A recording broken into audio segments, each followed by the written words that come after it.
Alam kong mahirap kalimutan ng isang taong naging bahagi na ng buhay mo. Mahirap bumitaw at kadalasan, hindi madaling tanggaping wala na ang lahat ng mayroon kayo dati.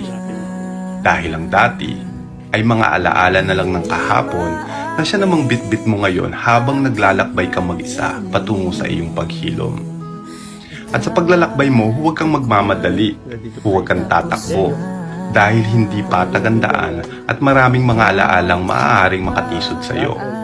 Alaalang magpapahinto sa iyo at kung minsan, ililigaw ka at ibabalik ka kung saan ka nagsimula. Dahan-dahan ka lang maglakad. Kahit mabagal, ang mahalaga umuusad. At kung sakaling matisod ka sa mga alaala niya, okay lang ang matumba at pansamantalang huminto.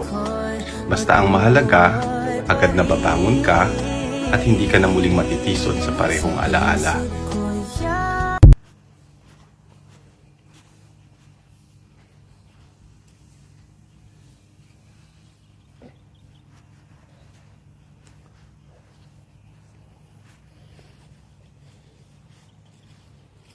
Ayun.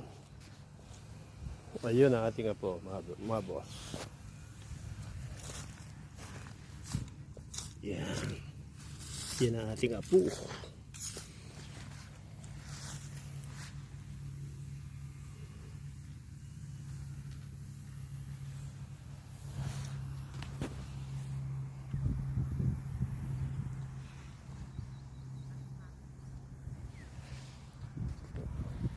Don Julio.